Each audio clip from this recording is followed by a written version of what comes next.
Hello બાળકો, મજામાં બધા? જય શ્રી કૃષ્ણ. આગળના લેક્ચરમાં આપણે વ્યતિકરણનો કન્સેપ્ટ થોડો ક્લિયર કર્યો હતો. હજુ ઘણું બધું વ્યતિકરણમાં આપણે સમજવાનું બાકી છે, પણ આપણે જેટલું સમજાતા એનો એક પ્રશ્ન મેં લખેલો છે કે વ્યતિકરણની વ્યાખ્યા, વ્યતિકરણના પ્રકાર અને સંપાતપણાના સિદ્ધાંતનો ઉપયોગ, એટલે કે સંપાતપણાનો સિદ્ધાંત પોતે. રાઈટ? તો જ્યારે માધ્યમના કોઈ ચોક્કસ બિંદુ કે કણ પાસે બે કે તેથી વધુ તરંગો ભેગા થાય કે સંપાત થાય ત્યારે ત્યાં જોવા મળતી ભૌતિક અસરને વ્યતિકરણ કહેવાય.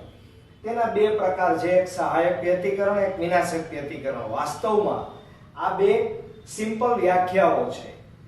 એ તમારી ટેક્સ્ટ બુકમાં ડાયરેક્ટ આપેલી નથી, પણ ઇનડાયરેક્ટ છે.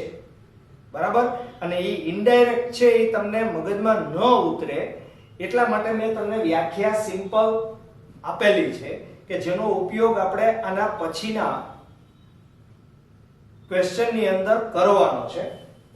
જ્યારે એક તરંગના શૃંગ પર બીજા તરંગનું શૃંગ અથવા એક તરંગના ગર્ત પર બીજા તરંગનું ગર્ત સંપાત થાય ત્યારે પ્રકાશની તીવ્રતા અથવા તો કંપ વિસ્તાર મહત્તમ બને ત્યારે રચાતા વ્યતિકરણને સહાયક વ્યતિકરણ કહેવાય, કન્સ્ટ્રક્ટિવ. બરાબર? ઇન્ટરફિયરન્સ. અને વિનાશક વ્યતિકરણ જ્યારે એક તરંગના શૃંગ પર બીજા તરંગનું ગર્ત સંપાત થાય ત્યારે, અથવા એકના ગર્ત પર બીજાનું શૃંગ, ત્યારે તીવ્રતા અથવા તો કંપ વિસ્તાર ન્યૂનતમ થાય ત્યારે રચાતા વ્યતિકરણને વિનાશક વ્યતિકરણ કહેવાય, ડિસ્ટ્રક્ટિવ ઇન્ટરફિયરન્સ. ઓકે? અને સંપાતપણાનો સિદ્ધાંત તમે 11th માં ભણી ગયા છો કે જ્યારે માધ્યમના કોઈ ચોક્કસ બિંદુ કે કણ પર બે કે તેથી વધુ તરંગો સંપાત થાય ત્યારે તે કણનું પરિણામી સ્થાનાંતર દરેક તરંગ વડે ઉદ્ભવતા સ્વતંત્ર સ્થાનાંતરના સદિશ સરવાળા જેટલું હોય છે. આ બાબતનો ઉપયોગ આપણે ખૂબ કરવાનો છે. બરાબર? સંપાતપણાનો સિદ્ધાંત એકદમ સિમ્પલ છે. સિમ્પલનો મતલબ એમ કે દાખલા તરીકે અહીંયા કોઈ એક માધ્યમનું બિંદુ છે, એક તરંગ અહીંથી સંપાત થયું, એક તરંગ અહીંથી સંપાત થયું, આનું સ્થાનાંતર y1, આનું સ્થાનાંતર y2, તો આ બેયનું પરિણામી સ્થાનાંતર y બરાબર y1 વત્તા y2 એ જ તમારો સંપાતપણાનો સિદ્ધાંત. સિમ્પલ વસ્તુ છે. આ જેમ બતાવે છે કે પ્રત્યેક કણનું સ્થાનાંતર નો સરવાળો એ પરિણામી સ્થાનાંતર તમને આપે. એ જ અને માત્ર એ જ તમારો સંપાતપણાનો સિદ્ધાંત. અને વ્યતિકરણમાં આપણે સંપાતપણાના સિદ્ધાંતનો ઉપયોગ ખૂબ કરવાનો છે. બરાબર? અને અહીંયા મેં લખેલું છે કે તીવ્રતા કૌંસમાં કંપ વિસ્તાર.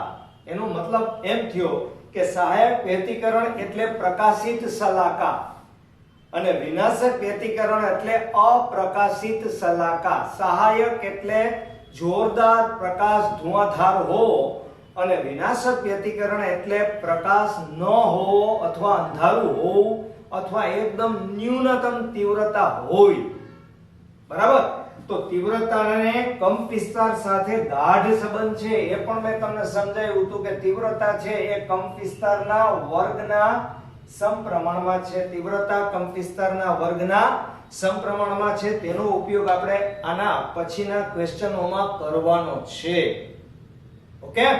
તો હંમેશા ધ્યાન રાખો કે કોઈ પણ ઘટનામાં આગળ વધતા પહેલા એ ઘટનાનો પાયો હંમેશા ક્લીન કરો, ક્લિયર કરો. નાની એવી બાબત ક્લિયર કરો. મોટી બાબતોની જરૂર નથી, નાની બાબતોની જરૂરિયાત બહુ મોટી છે.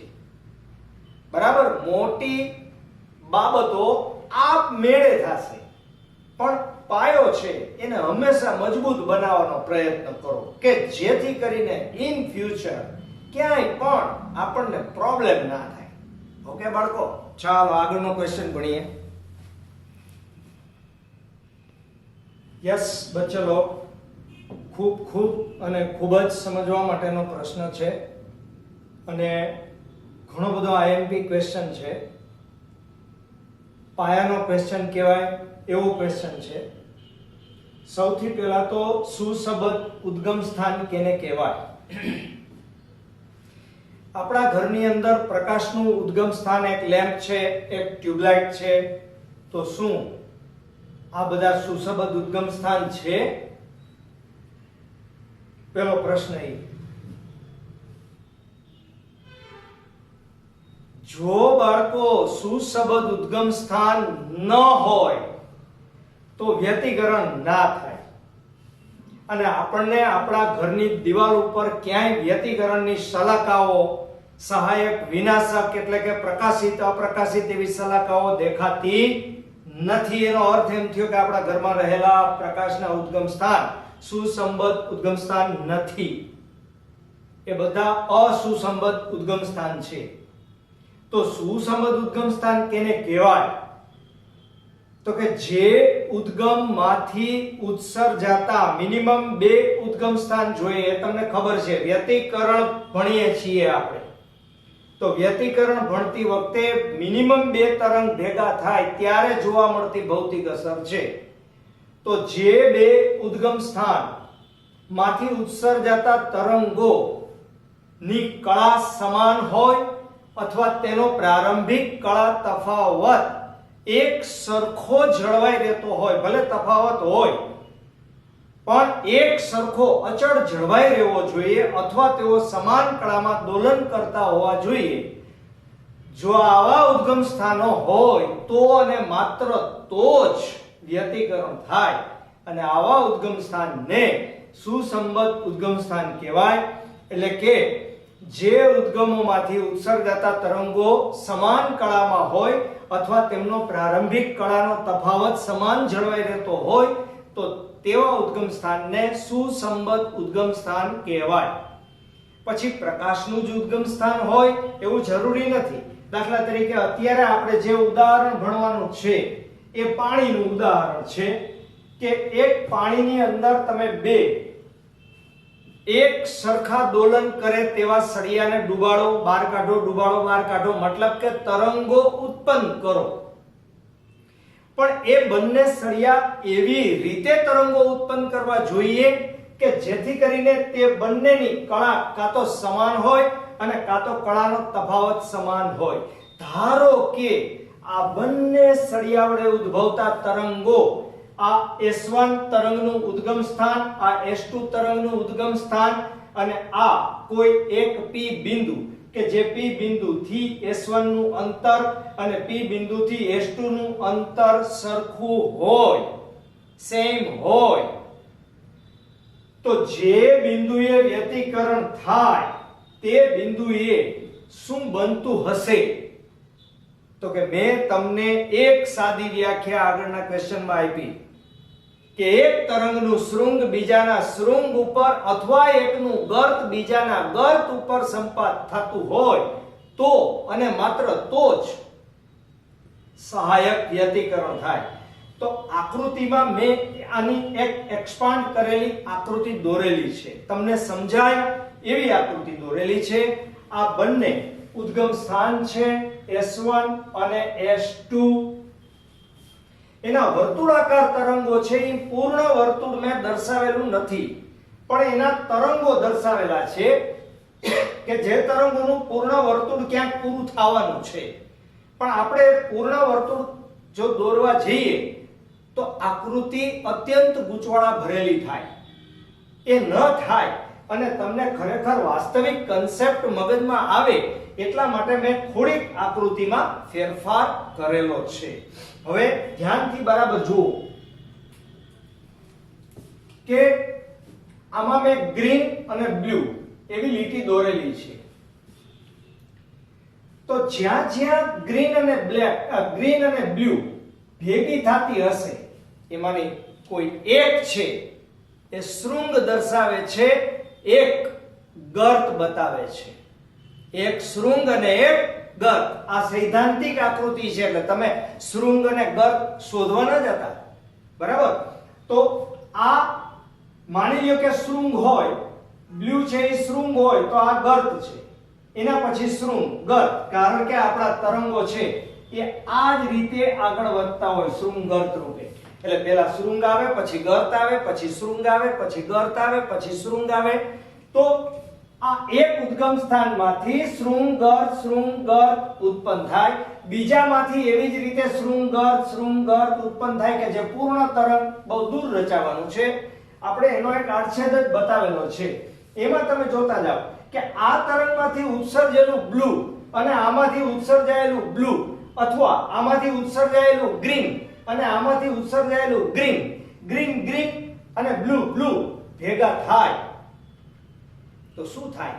ગ્રીન બ્લુ મતલબ શૃંગ ઉપર શૃંગ, ગર્ત ઉપર ગર્ત, તો કંપ વિસ્તાર મહત્તમ બને. અને કંપ વિસ્તાર મહત્તમ બને તો તીવ્રતા પણ મહત્તમ બને. તો આવા જે આ પર્પલ કલરના ટપકા મેં કરેલા છે એ બધા જુઓ તમે. ગ્રીન બ્લુ ગ્રીન બ્લુ, બરાબર? અહીંયા આગળ આવશે, અહીંયા પૂરું થઈ ગયું. તો આ બધા ટપકા છે, એ ટપકા આગળ શું બનશે? કંપ વિસ્તાર મહત્તમ કંપ વિસ્તાર વાળા બિંદુને પ્રસ્પંદ બિંદુ કહેવાય, અથવા એને ઇંગ્લિશમાં એન્ટી નોડ્સ કહેવાય. એટલે બુકમાં માત્ર એ દર્શાવેલો છે, એનો મતલબ એન્ટી નોડ્સ. એવી જ રીતે એકના શૃંગ ઉપર બીજાનું ગર્ત આવે તો એ મેં રેડ બિંદુ બતાવેલા છે. જુઓ અહીંયા, આ ગ્રીન આનું ગ્રીન ઓનું બ્લુ, આનું બ્લુ ઓનું ગ્રીન, આનું ગ્રીન ઓનું બ્લુ. તો ગ્રીન બ્લુ ભેગા થાય એનો મતલબ શું થયો? કે એકના શૃંગ ઉપર બીજાનું ગર્ત આવી ગયું, અથવા એકના ગર્ત ઉપર બીજાનું શૃંગ આવી ગયું. અને જો એવું થાય તો ત્યાં કંપ વિસ્તાર શૂન્ય બને. અને જો કંપ વિસ્તાર શૂન્ય બને તો એવા બિંદુને નોડ્સ કહેવામાં આવે છે, નિસ્પંદ બિંદુ કહેવામાં આવે છે. નિસ્પંદ બિંદુનો મતલબ કંપ વિસ્તાર શૂન્ય થવો. કંપ વિસ્તાર શૂન્ય થવો મતલબ કે તીવ્રતા શૂન્ય થવી. તીવ્રતા શૂન્ય થવી એટલે વિનાશક વ્યતિકરણ રચાવું, અને તીવ્રતા મહત્તમ થવી એટલે સહાયક વ્યતિકરણ રચાવું. તો આવી રીતે જ્યારે બે કે બે કરતા વધારે ઉદ્ગમોમાંથી નીકળતા તરંગો ભેગા થાય ત્યારે નોડ્સ અને એન્ટી નોડ્સ રચાતા જાય. એટલે કે કંપ વિસ્તાર મહત્તમ બનતો જાય, કંપ વિસ્તાર શૂન્ય થતો જાય, સહાયક વ્યતિકરણના પટ્ટા જોવા મળે. આ પટ્ટાને ઇંગ્લિશમાં ફ્રિન્જીસ કહેવાય, અથવા એને શલાકા કહેવામાં આવે. સમજાઈ ગયું? તો હવે એનું સૂત્ર બે સ્ટેપનું છે. તો જરાક છે એક સૂત્ર તમારે યાદ રાખવું પડશે, એ છે તરંગના સ્થાનાંતરનું સૂત્ર, કે જે તમે તરંગ નામના ચેપ્ટરમાં 11th માં ભણી ચૂકેલા છો. દાખલા તરીકે અત્યારે જોઈ શકો છો કે S1p અને S2p ના અંતરો સરખા છે. તો y બરાબર y1 વત્તા y2, જ્યાં y1 બરાબર a cos ઓમેગા t અને y2 બરાબર also a cos omega t, કારણ કે બંને સમાન કળામાં છે. આ એની કળા બતાવે છે, આ એનો કંપ વિસ્તાર બતાવે છે. બરાબર? તો સંપાતપણાના સિદ્ધાંત અનુસાર y બરાબર y1 વત્તા y2, તો y બરાબર શું થાય? આ બેનો સરવાળો કરો તો 2a cos ઓમેગા t થાય. આ બે ભેગા થયા અને કંપ વિસ્તાર મહત્તમ થયો. જુઓ તમે, 2a થયો. મતલબ ધારો કે આ કંપ વિસ્તાર છે. હવે એક સૂત્ર ખાસ યાદ રાખજો, ભૂલતા નહીં. મેં કીધું હતું કે તીવ્રતા છે એ આપણા કંપ વિસ્તારના વર્ગના કેમાં હોય? સમપ્રમાણમાં. અને જો એવું હોય તો પરિણામી તીવ્રતા તમારી I હોય અને એ બેની વ્યક્તિગત તીવ્રતા I0 હોય તો I0 proportional to s2 અને I proportional to એનો કંપ વિસ્તાર 2a છે સ્ક્વેર. તો બેનો ગુણોત્તર લઈ લ્યો હોય તો I/I0 બરાબર 4s2 upon s2. તેથી તીવ્રતા તમારી નવી કેટલા ગણી થઈ? 4 ગણી. આ તમારું કયું વ્યતિકરણ થયું? સહાયક. અને જો કંપવિસ્તારની બાદબાકી થાય, મતલબ કે સ્થાનાંતરની બાદબાકી થાય, એટલે કે શૃંગ ઉપર ગર્ત આવે અથવા ગર્ત ઉપર શૃંગ આવે, તો તમારે બંને તરંગોના સ્થાનાંતરને બાદ કરવું પડે, કારણ કે અહીંયા ગર્ત આવે તો આ બે એકબીજાની અસરને નાબૂદ કરે, અને નાબૂદ કરે તો અહીંયા 1 cos omega t minus 1 cos omega t એટલે થાય 0. એનો મતલબ કે તમારી તીવ્રતા પણ 0, અને તીવ્રતા 0 નો મતલબ કયું વ્યતિકરણ થાય? કયો? વિનાશક. ખ્યાલ આવી ગયો? બાબત એકદમ સિમ્પલ છે. ઓલરાઈટ, તમારી પાસે પેપરમાં આવી રંગીન કલર વાપરવાની મનાઈ હોય બાળકો, તો તમારે બ્લુ થી જ કરવાનું છે, બ્લુ પેન જ વાપરવાની છે. તો બ્લુ પેનમાં એકમાં ટપકા કરવાના અને એકમાં ઘાટી લીટી કરવાની. ઓકે, તો હવે હું તમને થોડું વ્યવસ્થિત લખી દઉં છું શોર્ટમાં. યસ બચ્ચલો, આપણે આમ તો સમજી તો લીધું જ. જે ઉદ્ગમોમાંથી ઉત્સર્જાતા તરંગોની કળા સમાન હોય અથવા તેમની વચ્ચેનો પ્રારંભિક કળા તફાવત અચળ રહેતો હોય તો તેવા ઉદ્ગમોને સુસંબદ્ધ ઉદ્ગમ સ્થાન કહેવામાં આવે. આકૃતિ A માં S1 અને S2 એ સમાન કળામાં દોલન કરતી બે સોય દર્શાવેલી છે. વળી આ P બિંદુનું જ્યાં તરંગો ઉત્પન્ન થાય ત્યાંથી અંતર સરખું છે, તેથી P બિંદુએ કળા તફાવત અથવા કળા કેવી હશે? સમાન હશે. S1P બરાબર, બસ આ યાદ રાખજો, આ તરંગનું સમીકરણ છે. y1 બરાબર a cos omega t, y2 બરાબર a cos ઓમેગા t, બે સમાન છે. તો સિદ્ધાંત મુજબ સંપાતપણાના y બરાબર y1 વત્તા y2, તેથી y બરાબર આ બેનો સરવાળો કરો એટલે 2a cos ઓમેગા t, જ્યાં 3 એ પરિણામી તરંગનું સ્થાનાંતર સૂચવે છે. પરંતુ તીવ્રતા કંપવિસ્તારના વર્ગના સમપ્રમાણમાં છે, ખાસ યાદ રાખજો. તેથી હવે સ્વતંત્ર તરંગની તીવ્રતા આપણે ધારી લઈએ, એક તરંગની y1 ની એકલાની તીવ્રતા I હોય તો એનો કંપવિસ્તાર a છે. તો I0 એકલાની હોય અને એનો એકલાનો કંપવિસ્તાર a હોય તો I0 proportional to a², અને જો પરિણામી તરંગની તીવ્રતાને આપણે I ધારીએ તો એનો કંપવિસ્તાર આ બેનો સરવાળો થઈને કેટલો મળ્યો આપણને? 2a. બરાબર?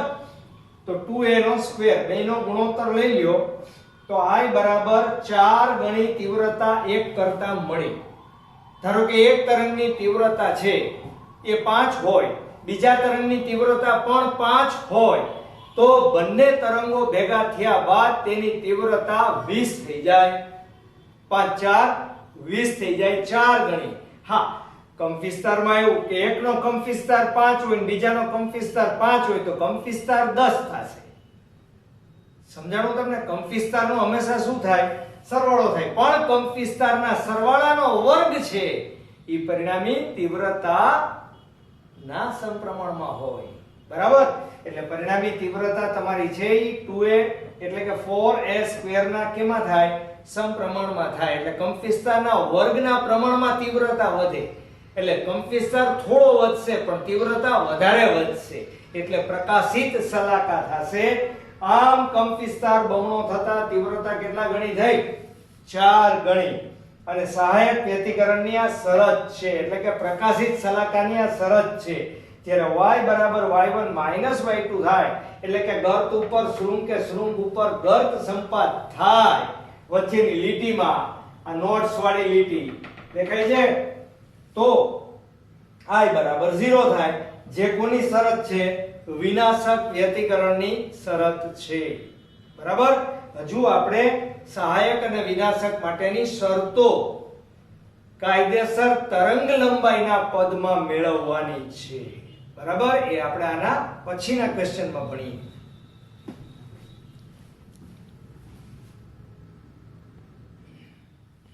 યસ બાળકો,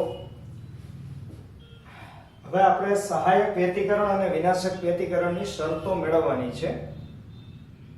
પણ પહેલા સહાયક વ્યતિકરણ મેળવું છું અને એના પછી વિનાશક વ્યતિકરણ તમને મેળવી આપું છું. રાઈટ? તો સહાયક વ્યતિકરણની શરતો પથ તફાવત અને કળા તફાવતના સંદર્ભમાં મેળવો.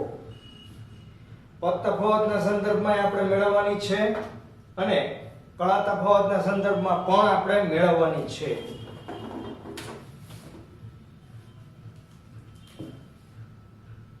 અચ્છા, હવે આપણી આકૃતિ શું કહે છે જો જુઓ બરાબર. આ પ્રકાશનું એક ઉદ્ગમ સ્થાન છે, આ પ્રકાશનું બીજું ઉદ્ગમ સ્થાન છે, આ પડદો છે, પડદા ઉપરનું આ બિંદુ Q છે. S1 અને S2 માંથી નીકળતા અસંખ્ય તરંગો આખા પડદા ઉપર ગમે ત્યાં ભેગા થવાના છે, પણ આપણે Q બિંદુની ધારણા કરી છે. ધારણા એટલા માટે કરી છે કે S2 થી Q નું અંતર 9 લેમ્બડા જેટલું છે અને S1 થી Q નું અંતર 7 લેમ્બડા જેટલું છે. હવે લેમ્બડા એટલે મેં તમને આગળના લેક્ચરમાં જ સમજાવ્યું હતું કે જે બે બિંદુ વચ્ચેનો કળાનો તફાવત 2π રેડિયન હોય તેને તે તરંગની તરંગ લંબાઈ લેમ્બડા કહેવામાં આવે. તો અત્યારે જો આ એક તરંગ થયું, આ બીજું તરંગ, આ ત્રીજું તરંગ, આ ચોથું તરંગ, આ પાંચમું તરંગ, આ છઠ્ઠું તરંગ, આ સાતમું તરંગ. ત્યાં 7 તરંગ, આ 1, આ 2, આ 3, આ 4, આ 5, આ 6, આ 7, આ 8 અને આ 9. મેં ગણીને દોરેલા છે. તમારે એક્ઝામમાં આવી રીતે ગણીને દોરવા જરૂરી નથી, રાઈટ? તમને સમજાય વધારે એટલે મેં આવી રીતે દોરેલ છે. તો હું તમને એમ કહેવા માંગુ છું કે કોણ વહેલું પહોંચશે. S1 કરતા Q નજીક છે એટલે S1 જ Q આગળ વહેલું પહોંચવાનું છે. તો S2 કરતા Q દૂર છે તો S2 કરતા Q S1 કરતા Q કરતા કેટલો વધારે દૂર છે? તો કે 2 લેમ્બડા જેટલો.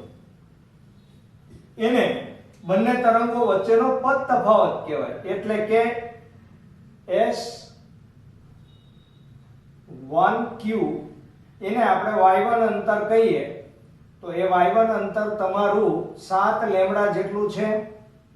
S2Q છે એને તમે y2 કહો તો એ 9 લેમ્બડા જેટલું છે, બરાબર?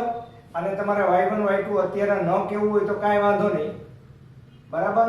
આને ડાયરેક્ટ તમે 7 લેમ્બડા અને 9 લેમ્બડા કહી દો.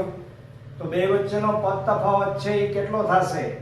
S2Q માંથી S1Q તમે બાદ કરશો એટલે 2 લેમ્બડા વધશે. આનો અર્થ એમ થયો કે S2 કરતા S1 2 લેમ્બડા જેટલું વહેલું પહોંચે છે અથવા S1 કરતા S2 2 લેમ્બડા જેટલું મોડું પહોંચે છે.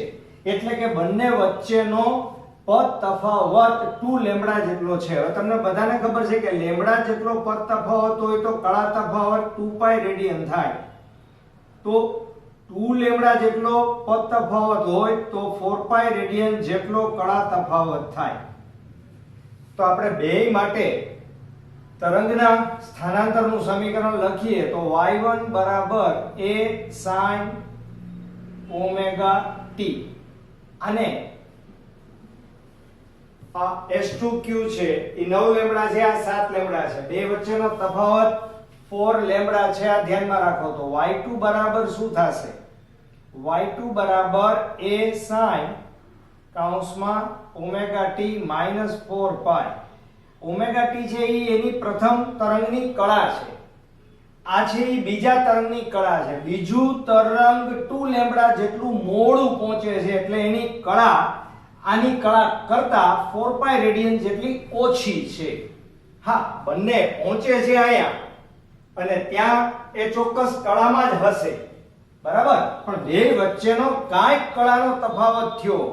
હવે તમને કોઈ એમ પૂછે કે આ બે વચ્ચેનો કળા તફાવત કેટલો? તો કે 4π રેડિયન. અને પદ તફાવત કેટલો? તો કે 2 લેમ્બડા, બરાબર? તો હવે સંપાતપણાના સિદ્ધાંત અનુસાર તમે ઉપયોગ કરો એની પહેલા અહીંયા તમને બધાને ખબર છે, આ વધારામાં એક સ્ટેપ તમને ખાલી લખી દઉં છું ભાઈ. -4π ઓમેગા t. ટૂંકમાં આને માટેનું ચરણ તમારું થાય ચરણ નંબર 4. અને ચરણ નંબર 4 બરાબર? એમાં તમારું અહીંયા ભૂલમાં સાઈન લખાઈ ગયું છે ભાઈ. કોષ વિધેય આપણે પસંદ કરેલું હતું ને, આ કોષ વિધેય. તો કોષ વિધેય તમારું કેવું છે મને કયો? OLSTC, બરાબર? તો એ પ્લસ જ છે. જો પ્લસ જ હોય તો અહીંયા a cos ઓમેગા t થઈ જશે. શું કામ? કારણ કે આનો જવાબ જે આવે ઈ તમને બધાને ખબર એક વસ્તુની હોવી જ જોઈએ કે cos minus theta is equal to cos theta લખી શકાય. બરાબર? એટલે અહીંયા તમારે 4π ની કોઈ રિક્વાયરમેન્ટ નથી, ડાયરેક્ટ ઓમેગા t આવી ગયું. બરાબર? પ્લસ આવી ગયું. અને જો પ્લસ આવી ગયું હોય તો હમણાં કર્યું તેના જેવું જ થયું. y બરાબર y1 વત્તા y2 મતલબ કે સંપાતપણાના સિદ્ધાંત અનુસાર એનું સંયુક્ત તરંગ 2a cos ઓમેગા t જેટલું થયું. તો આનો અર્થ તો સીધો એવો જ થયો ને કે આ તીવ્રતા છે તમારી એ કોઈ એક તરંગની તીવ્રતા કરતા કેટલા ગણી થઈ? 4 ગણી. એનો અર્થ જ એમ થયો કે આ વ્યતિકરણ જે રચાણું એ બીજું એકેય વ્યતિકરણ નથી, પણ કેવું વ્યતિકરણ છે ભાઈ? સહાયક વ્યતિકરણ છે. બીજું કે આ તો તમે આયા 2 લેમ્ડા જેટલું ઉદાહરણ લીધું. હવે તમે અન્ય કોઈ દાખલા કે અન્ય કોઈ ક્વેશ્ચન ની અંદર આટલો જ પદ તફાવત હોય, આટલો જ કળા તફાવત હોય? નો, એવું જરાય જરૂરી નથી બાળકો. તો પદ તફાવતનું સામાન્ય સૂત્ર તમારા મગજમાં રમવું જોઈએ. પદ તફાવત એટલે બેકી સંખ્યામાં આવે. બેકી સંખ્યાનો મતલબ અહીંયા તમે 2 લેમ્ડા લીધા, 1 લેમ્ડા લઈ શકત, 3 લેમ્ડા લઈ શકત, 4 5 6 7 8 9 10 11 12 ગમે તે લેમ્ડા લઈ શકત તમે. તો n લેમ્ડા એ આપણો સામાન્ય પદ તફાવત થયો કે જ્યાં n બરાબર 0 1 2 3 ડેશ ડેશ ડેશ. બરાબર? તો n બરાબર 0 હોય તો પદ તફાવત 0 થાય. બરાબર? 1 મૂકો તો 1 લેમ્ડા, 2 મૂકો તો 2 લેમ્ડા. તો પડદા કે માધ્યમ પરના જે બિંદુએ ભેગા થતા બંને તરંગો વચ્ચેનો પદ તફાવત n લેમ્ડા જેટલો હોય તે બિંદુ આગળ સહાયક વ્યતિકરણ રચાયા. પદ તફાવતના સંદર્ભમાં સહાયક વ્યતિકરણની શરત છે. આ જ રીતે હવે જુઓ કે આ n લેમ્ડા છે એ પૂર્ણાંકમાં છે. પૂર્ણાંકમાં જોઈ ને 1 2 3 4 5 6 7 8 9 10. હવે 1 અને 2 ની વચ્ચે, 2 અને 3 ની વચ્ચે, 3 અને 4 ની વચ્ચે અડધ્યું અપૂર્ણાંક, એ અપૂર્ણાંકમાં વિનાશક વ્યતિકરણ થવાનું છે. અપૂર્ણાંકમાં શું થશે? વિનાશક વ્યતિકરણ, કે જે આપણે આના પછીના ક્વેશ્ચનમાં જોવાનું છે કે જેમાં આ બે વચ્ચેનો પદ તફાવત જે પૂર્ણ લેમ્ડા થયો એમ અપૂર્ણાંક લેમ્ડા થશે.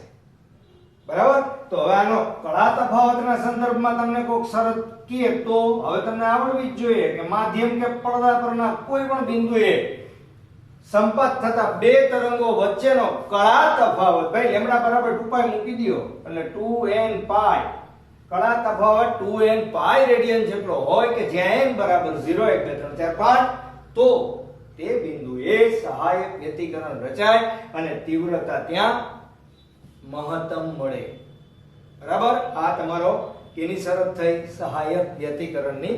આના પછી આવી જ આકૃતિ આપણે દોરીને વિનાશક દોરશું, પણ તમે એક્ઝામમાં ધ્યાન રાખજો કે ઘણી વખત 4 માર્કનો ક્વેશ્ચન હોય તો ઉપર વાંચવો ક્વેશ્ચન. સહાયક અને વિનાશક બંને સાથે પણ તમને એક્ઝામમાં પૂછી શકાય. બરાબર? હું તમને અહીંયા થોડીક આકૃતિ મોટી દોરી શકાય એટલે બે મેં અલગ અલગ ક્વેશ્ચન કરી નાખેલા છે. ઓકે? તો હું લખી દઉં તમને. यस बच्चे लोग, सहायक व्यतिकरणની શરત પદ તફાવત અને કળા તફાવત. તો કે આકૃતિમાં q બિંદુએ s1 અને s2 ઉદ્ગમ સ્થાનમાંથી ઉદ્ભવતા તરંગો માટે s2q s1q બરાબર 2 લેમ્ડા. આમ અહીં s1 માંથી ઉદ્ભવેલ તરંગો s2 માંથી ઉદ્ભવેલ તરંગો કરતા બે આવર્ત વહેલા પહોંચે છે, બે ચક્ર વહેલા પહોંચે છે. ફરીથી તેઓ q બિંદુએ કળામાં જશે ચોક્કસ. s1 ના લીધે q બિંદુએ સ્થાનાંતર y1 બરાબર a cos ઓમેગા t અને s2 ના લીધે q બિંદુએ સ્થાનાંતર y2 બરાબર a cos ઓમેગા t -4π. તેથી y2 બરાબર a cos ઓમેગા t. ભાઈ 4π શું કામ? 2 આવર્ત. 1 આવર્ત એટલે 2π રેડિયન, 2 આવર્ત એટલે 4π રેડિયન, 2 આવર્ત એટલે 2 લેમ્ડા. લખેલું છે, ખાસ યાદ રાખજો. નાના નાના પ્રશ્નોમાં MCQ માં ઘણી વખત પૂછાય. લેમ્બડા જેટલો પદ તફાવત બરાબર 2π રેડિયન જેટલો કળા તફાવત, તો 2 લેમ્બડા જેટલો પદ તફાવત હોય તો 4π રેડિયન જેટલો શું હોય? કળા તફાવત. સંપાતપણાના સિદ્ધાંત મુજબ y બરાબર y1 y2, તેથી 2a cos omega t થાય, એટલે કે કુલ તીવ્રતા I બરાબર 4I0. ભાઈ આપણે આગલા પ્રશ્નમાં ભણ્યા હતા. અને q બિંદુએ સહાયક વ્યતિકરણ રચાય. ઓકે, અહીં આ ખાસ ધ્યાન રાખજો કે S1 S2 અંતર છે એ મિલીમીટરના 10મા ભાગના હોય છે. આ અંતર જેટલું અત્યારે છે એટલું છે નહીં, ખૂબ જ ઓછા અંતરે S1 S2 રાખવામાં આવે છે બાળકો. બરાબર? તો S1 S2 અંતર S1q અને S2q ની સરખામણીમાં ખૂબ જ નાનું છે. તેથી બંનેનો કંપવિસ્તાર એ કેવો લઈ શકાય? સમાન. આ બેનો કંપવિસ્તાર સરખો છે. એક વહેલું પહોંચે છે, એક મોડું પહોંચે, બે વચ્ચે પદ તફાવત છે, બે વચ્ચે કળાનો તફાવત થયો, બધી વાત સાચી. પણ બેયના અલગ અલગ વ્યક્તિગત કંપવિસ્તાર તો તમે શું લઈ શકો છો? એ જ. બરાબર? કારણ કે આ બે દૂર નથી, નજીક નજીક છે. તો પદ તફાવતના સંદર્ભમાં સહાયક વ્યતિકરણની શરત. સમાન કળામાં દોલન કરતા બે સુસંબદ્ધ ઉદ્ગમમાંથી ઉત્સર્જાતા તરંગો કોઈ યાદચ્છિક બિંદુ q આગળ ભેગા થાય ત્યારે તેમનો પદ તફાવત n લેમ્બડા જેટલો હોય, ભૂલતા નહીં, તો તે બિંદુએ તીવ્રતા 4I0 જેટલી મળે છે. કળા તફાવતના સંદર્ભમાં સહાયક વ્યતિકરણની શરત. સમાન કળામાં દોલન કરતા બે સુસંબદ્ધ ઉદ્ગમમાંથી ઉત્સર્જાતા તરંગો કોઈ યાદચ્છિક બિંદુ q આગળ મળે ત્યારે ભેગા થાય ત્યારે તેમની વચ્ચેનો કળા તફાવત 2nπ હોય. લેમ્બડા બરાબર તમે 2π મૂકી દો તો આ 2nπ થઈ જાય. તો એટલે કે n બરાબર 0 1 2 3, તો પણ તે બિંદુએ સહાયક વ્યતિકરણ જ રચાય અને તીવ્રતા I બરાબર 4I0 જેટલી થાય. I શરત જ છે, આ પણ શરત જ છે. બરાબર? બે શરત સેમ છે. બરાબર? આ સહાયક વ્યતિકરણની શરત હતી. હવે આવી જ રીતે આપણે વિનાશક વ્યતિકરણની પણ ભણવી તો પડે બાળકો. બરાબર? ચાલો. યસ બચ્ચા લોગ, સહાયક તમને સમજાય તો વિનાશક તમને 100% સમજાય. બે વચ્ચેનો તફાવત એટલે પાતળી ભેદ રેખા છે. આંકડાકીય રીતે, ઘટનાની રીતે ઘણું. બરાબર? તો જુઓ, આકૃતિ તમારી ચેન્જ થઈ ગઈ છે. આ પડદો છે, પડદા ઉપરનું R બિંદુ છે, આ S1 ઉદ્ગમ સ્થાન છે, S2 છે. મને કયો કે આમાં દૂર કોણ છે? તો કે S1 દૂર છે. તો S1 મોડું પહોંચવાનું છે. અચ્છા, S1 ની અંદર રહેલા તરંગોની તરંગ લંબાઈ ના પદમાં S1 થી R નું અંતર 10 લેમ્બડા એટલે કે 9.75 લેમ્બડા છે. જ્યારે S2 થી R નું અંતર 7.25 લેમ્બડા એટલે કે 7.25 લેમ્બડા છે. તો આ બે વચ્ચેનો તમે તફાવત લેશો S1 S2, તો શું થશે? S1R S1 S2R S1R 7.25 માંથી 10 બાદ કરશો એટલે કેટલા વધશે? -2.5 લેમ્બડા. બસ પૂરું થઈ ગયું તફાવત. જ્યારે આ લેમ્બડા તમારો અપૂર્ણાંક આવે, લેમ્બડાનો સહગુણક અપૂર્ણાંક આવે ત્યારે સમજી જવાનું કે વિનાશક છે. અને પૂર્ણાંક આવે 1 2 3 4 5, બરાબર, તો સહાયક. આમ અહીં S1 માંથી ઉદ્ભવેલ તરંગો S2 માંથી ઉદ્ભવેલ તરંગો કરતા 2.5 આવર્ત ચક્ર મોડા પહોંચે છે, વેલા નહીં. ફરીથી તેઓ R બિંદુએ તો ચોક્કસ કળામાં હશે જ. S1 ના લીધે Q બિંદુએ, S1 ના લીધે આપણું બિંદુ R છે. R બિંદુએ સ્થાનાંતર y1 બરાબર a cos omega t અને S2 ના લીધે R બિંદુએ સ્થાનાંતર y2 બરાબર a cos omega t plus 5 pi. બસ પાછું અહીંયા સમજવાનું છે કે લેમ્બડા જેટલો પદ તફાવત તો 2π રેડિયન હોય, તો આપણો પદ તફાવત 2.5 લેમ્બડા છે તો 2.5 દુ 5 થાય. મતલબ કે આ બીજું તરંગ વામે 4 પાઈ બાદ કર્યા હતા કારણ કે ઈ મોડું પહોંચતું હતું, આ વહેલું પહોંચે છે, બરાબર. S2 વહેલું પહોંચે, જુઓ. એટલે આની S2 ની R બિંદુએ કળા અને S1 ની કળા આ બેમાં ફરક છે ભાઈ. Y2 માં શું કરવું પડશે? 5 પાઈ ઉમેરવા પડશે કારણ કે શું લખ્યું છે વાંચો, અઢી આવર્ત મોડા પહોંચે છે. S1 માંથી ઉદ્ભવેલ તરંગો S2 માંથી ઉદ્ભવેલ તરંગ કરતા અઢી આવર્ત જેટલા મોડા પહોંચે છે. એટલે આપણે બીજાની અંદર શું કરવું પડશે? ઉમેરવું પડે 5 પાઈ. હવે 5 પાઈ આવે એટલે કયું ચરણ આવશે? મને કયો? 5 પાઈ પ્લસ આવે એટલે ચરણ નંબર 3 આવે. કયું ચરણ આવશે? ચરણ નંબર 3. અને જો ચરણ નંબર 3 આવે તો ચરણ નંબર 3 માં કોસ વિધેય પ્લસ નથી, માઈનસ છે. એટલે આનો જવાબ શું આવશે કે 5 પાઈ તો નીકળી જશે પણ આગળ નિશાની માઈનસ કરવી પડશે. બસ પતી ગયું, માઈનસ નિશાની થઈ ગઈ. તો હવે તમે પ્રથમમાંથી ઉત્સર્જન પામીને R બિંદુએ આવતા તરંગનું સ્થાનાંતર અને બીજાનું R બિંદુનું સ્થાનાંતરનો સરવાળો કરશો તો એ શૂન્ય થાય. એટલે કે R બિંદુએ તીવ્રતા I બરાબર શૂન્ય થાય. એટલે કે વિનાશક વ્યતિકરણ રચાય. એટલે કે બંને તરંગો R બિંદુએ વિરુદ્ધ કળામાં હશે. વિરુદ્ધ કળાનો મતલબ એકના શૃંગ ઉપર બીજાનું ગર્ત અહીંયા સંપાત થતું હશે. તેથી વિનાશક વ્યતિકરણ રચાશે. મેં તમારી સમજણ માટે લખ્યું છે કે ઘોર અંધારું, બરાબર. ઘોર અંધારાનો મતલબ શું? અપ્રકાશિત, બરાબર. પદ તફાવતના સંદર્ભમાં વિનાશક વ્યતિકરણની શરત. સમાન કળામાં દોલન કરતા બે સુસબદ્ધ ઉદ્ગમમાંથી ઉત્સર્જાતા તરંગો કોઈ યાદચ્છિક બિંદુ R આગળ ભેગા થાય ત્યારે તેમનો પદ તફાવત બસ સમજી લ્યો 2n + 1 λ/2. આ યાદ રાખવામાં કાઈ તકલીફ નથી હો. ઓલું પૂર્ણાંકમાં હતું, અપૂર્ણાંક માટે તમારે λ/2 કરવું જ પડે. n બરાબર તમે અહીંયા 1 મૂકો 1 તો 2 2 ને 1 3 એટલે 3 λ/2 થયા એટલે 1.5 લેમ્બડો થયો. કેટલા લેમ્બડા થયા? 1.5 લેમ્બડા. ઓલા કેટલા લેમ્બડા થતા હતા? n લેમ્બડામાં n બરાબર 1 મૂકો તો 1 લેમ્બડો. એટલે 1 પછી આ 1.5. n બરાબર 1 માટે સહાયકમાં 1 લેમ્બડા, n બરાબર 1 માટે વિનાશકમાં 1.5 લેમ્બડા, 2 માટે 2 લેમ્બડા, 2 માટે 1.5 લેમ્બડા. તો 1.5 3 3.5 4 4.5 5 5 6 6 7 7 આવતા જશે. તો જ્યાં જ્યાં અડધિયું આવે, અપૂર્ણાંક આવે ત્યાં ત્યાં વિનાશક વ્યતિકરણ સમજવાનું. આ એનું સામાન્ય સૂત્ર છે ભાઈ, બરાબર. તો તે બિંદુએ પરિણામી તીવ્રતા કેવી મળે તમને? શૂન્ય. તો આ પદ તફાવતની શરત છે એટલે ધ્યાન રાખજો. દાખલામાં બધી જગ્યાએ ઉપયોગમાં આવે.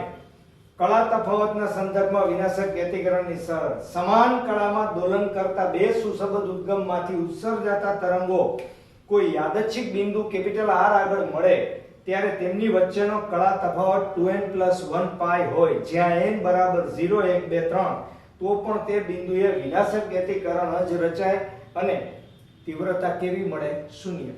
કારણ કે અહીંયા લેમ્બડા બરાબર તમે શું મૂકી દેશો? 2 પાઈ. તો 2 2 જશે, ખાલી શું વધશે? પાઈ.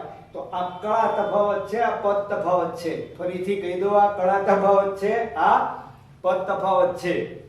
તો આના ઉપરથી શું તમે નક્કી કર્યું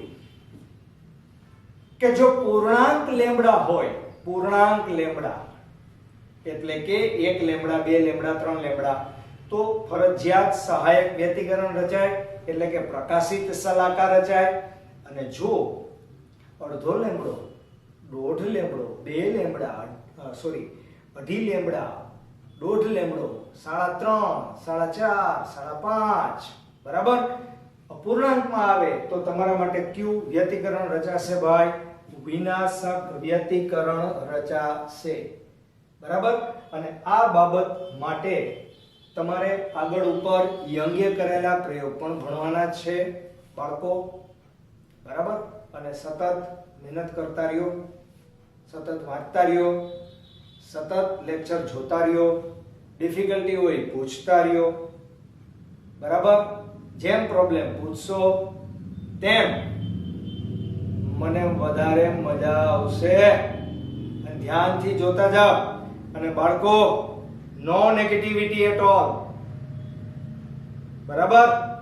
નેગેટિવિટી બિલકુલ ન જોઈએ હો. છોડી દેવું છે, મૂકી દેવું છે, સ્કૂલ કે દિવસે ચાલુ થશે. ભાઈ ઓનલાઈન ની અંદર શક્ય બને તેટલી બધા શિક્ષકો ખૂબ મહેનત કરે છે. તો આ મહેનતના પરિણામ સ્વરૂપે તમે ઘરે, તમારા ઉપર વિશ્વાસ છે કે તમે ઘરે કરશો. બરાબર? તો ઘરે મહેનત કરતા રહેજો બાળકો. ઓકે? તો ચાલો બાળકો, આજે આટલું જ. જય શ્રી કૃષ્ણ.